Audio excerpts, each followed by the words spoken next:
Okay, well, I bought this 94 Dodge Coachman a couple of months ago. It had a surging generator, and so it's taken me this while to get round to checking it out. First thing I did was put some carburetor cleaner in the intake right there while the engine was running. It was making a noise like until I put a load on it, like a heater, and then it would run smooth. I just thought it was kind of weird. Anyway, so it worked under load and it didn't work without load. So first thing I did, of course, was things that I could do without having to take the thing off the machine, because it's right up underneath there. It's a heavy sucker and difficult to remove. And this is a model, can you see that? Whatever that is. 8 kV, I think, is the 8 kVF is the thing that they want to know.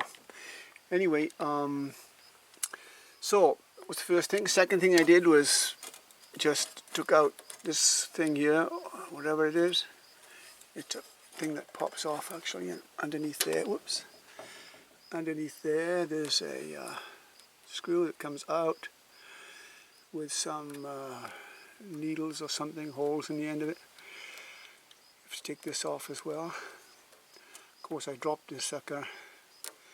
No, there's a little spring in there, and I dropped the spring down in the mechanism. I had to get my my trusty little one of these things, screwdriver bit, which is magnetic, put it on a piece of wire and drop it down in there. Worked really well. Anyway, so what were we saying?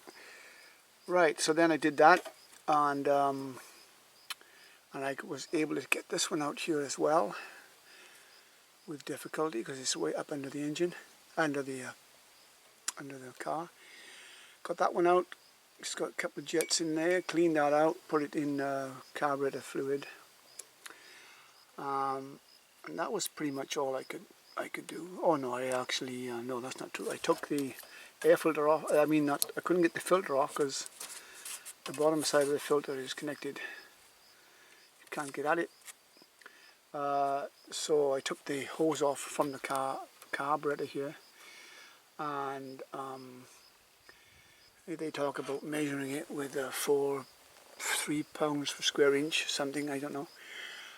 But I just put it into a bottle and cranked the thing, and it filled the bottle up quite nicely. So I figured it was fine, especially since the engine worked on load anyway.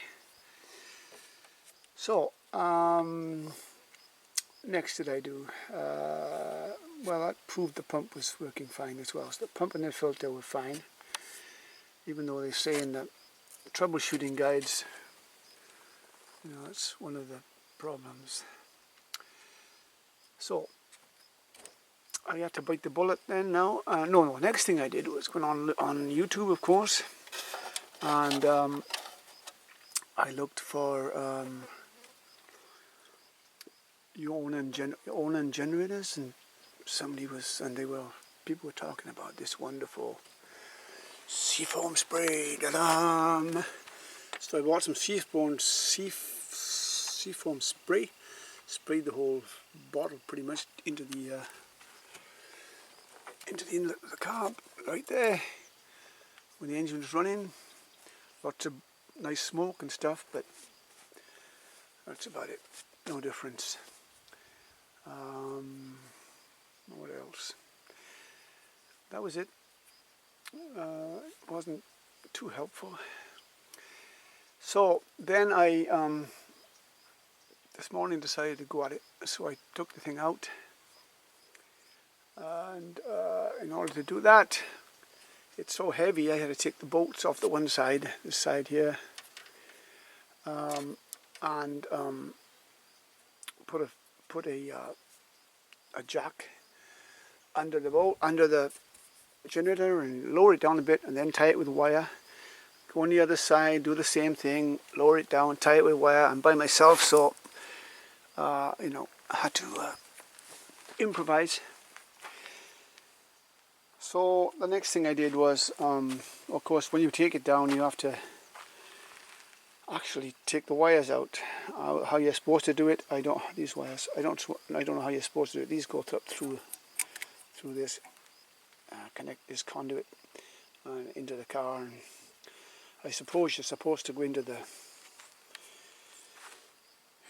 breaker box and undo the wires from the far end and pull them all the way through, disconnect them from the box, etc., etc. I thought, no, hell with that. I'll just cut the sucker. So I cut them, and I'm going to obviously redo them with wire nuts. When I redo it, it'll be quite a lot quicker, I think. Other thing was the battery lead. This lead here had to be taken off from the battery.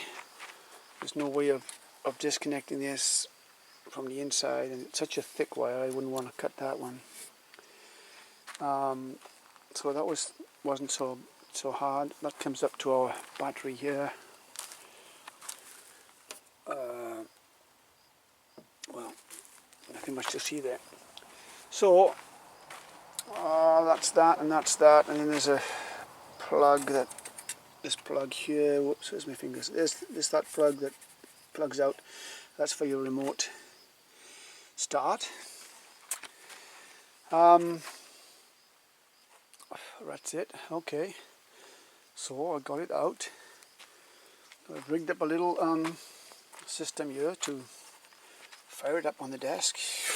I put a piece of, I had some of this oxygen tube, stuck it into a Molotov cocktail there, and have it feeding down. I actually filled it full of gas first before I put it in, just in case, but I don't think I needed to done that. Anyway, so that was in there. What else do I do? Oh yeah, then I have to obviously start it up. I have to put the battery on it, so I put the clamp on the positive there. The negative will go on that bolt when I start it up, and on the other end, obviously negative, positive. So started it up, and of course it was surging. So I took out this little guy here, which I've got soaking again right now in a little cup of, carburetor cleaner, which is right here. Whoops. There it is, back in the bottom of there, soaking away.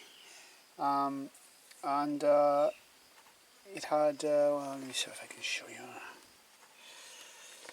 don't want to go dropping it though. Excuse me. Flies around here, whoops. Okay, don't drop it, Okay, there you go. So, this little thing, obviously a jet of some sort, has two little jets on the side. I don't know if you can see them. Yeah, there's one hole there, and there's one on the end. And in the beginning, I didn't know whether that was a hole or not, because it was pretty much closed up. So I did what this was supposed to do. I got a needle, poked around in there, put some gum out in there, let it sit. And then notice the next time I did it, the needle went in a little further. And not only that, little bits of brown, I guess varnishy stuff came out. So I did it again, put it in a little further, wiggled it around, and I could tell there was something in there, because the needle, as I twirled it, would stick, you know. It's like, why would it stick if it's metal to metal? Anyway, so I eventually blew it through with the power of that card choke little gizmo there.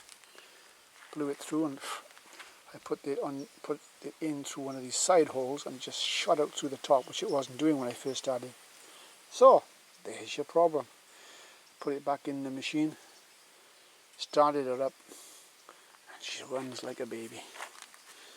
So I am very happy camper, and so happy that I will put this on YouTube, because I do like YouTube. It's helped me a lot. Alright, that's it for now. I'm going to put this thing back on again.